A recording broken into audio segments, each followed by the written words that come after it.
Welcome to The Explainer. Today, we're talking about something huge, the meaning of life, but from a totally different angle.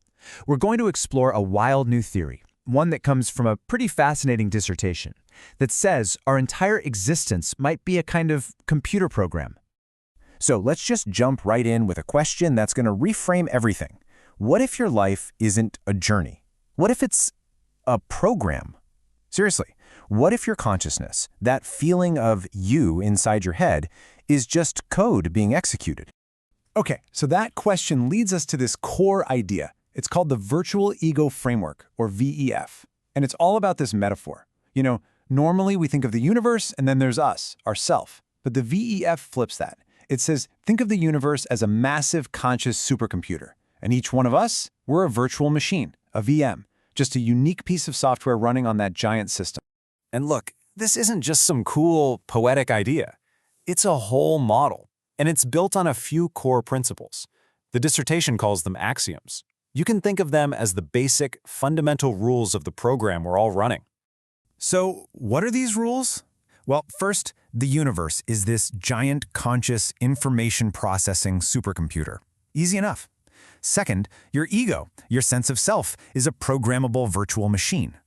And this is the big one. Axiom 4 says that trauma and suffering, they're not some grand cosmic test. They're recursive glitches. They're bugs in your code. All right, so if life is a program and suffering is a bug, what does that bug actually look like? What happens when our code goes wrong? Well, the framework has a name for this. It's called a Zenotrap. And this idea is pretty central to understanding where our deepest pain comes from. A Zenotrap is basically an endless loop. It's a vicious cycle where your personal program, your VM, gets stuck. It's trying to make sense of some pain, but it can't. So it just runs the same bit of code over and over and over again. And every time it runs, it just reinforces the pain. It's like a computer stuck on a single damaging instruction. And this is how that loop actually works. Check it out. Step 1. Something happens. A trigger. That trigger kicks off the trauma loop in your code. Step 2.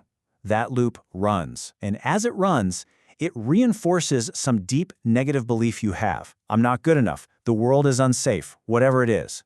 Which, of course, just makes you more sensitive to the next trigger. And so the cycle goes on and on. Okay, so that sounds pretty bleak, right? But here's the cool part. This is where the model gets really empowering. Because if you can get stuck in a loop, that means you can also get out of it. It means you can actually debug your own system. So healing in this framework is like a system reboot.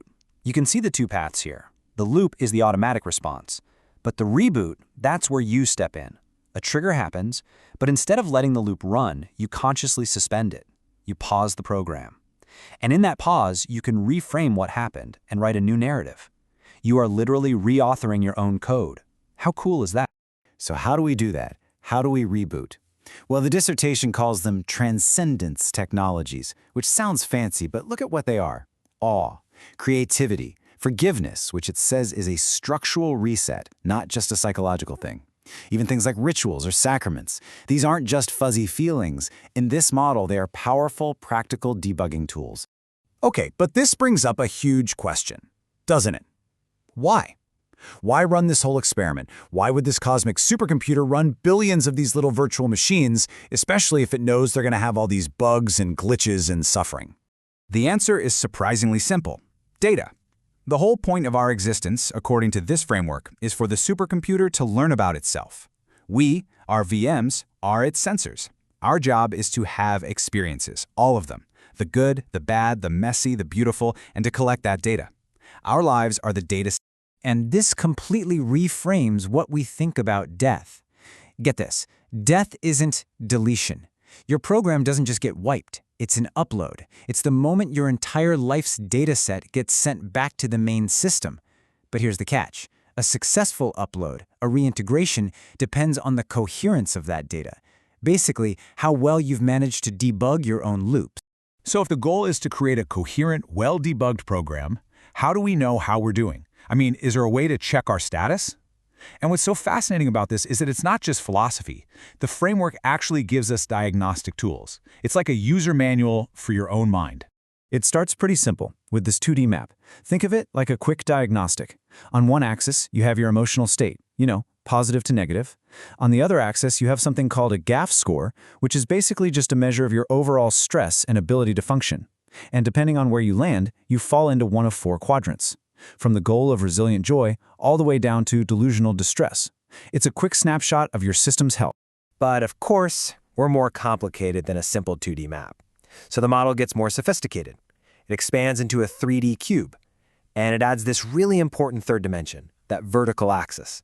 It's called the Coherence Accuracy Index, or CAI, and all that measures is how well your internal story, your narrative, actually lines up with reality. And this CAI score is everything. It's the critical metric. Look at this graph. There's a tipping point, a threshold, right around 85%. If your coherence is above that, you're in the green, a safe zone. But once you drop below that 85% mark, things start to go downhill, fast. Your system's ability to function accurately just collapses. And this is what those numbers actually mean in human terms. This is what it feels like. A high CAI, that's you at your best, optimal function.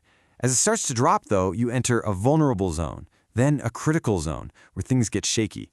And if you drop too low, you hit the red, the breakdown zone. And that's where you find delusion and those recursive trauma loops we talked about. So, putting it all together, we get this diagnostic cube. It's basically a status report for your VM. It maps those CAI scores into 3 really simple zones. Green is the safe zone. Your program is running great. Yellow is the fragile zone. That's your system's warning light telling you something's wrong. And red is the collapse zone. That means the program is unstable and you're probably stuck in one of those Zenotraps. So what's the big takeaway from all of this? The really crucial point is that this framework gives us a whole new language to talk about our inner world. Happiness isn't just this random lucky feeling. It's a sign of coherence. It's a well-running system. And suffering? It's not your fate.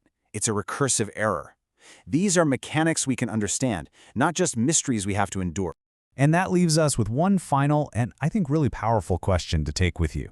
If your life really is a program, and if you really do have the power to debug your own loops and rewrite your own code, what story are you going to write?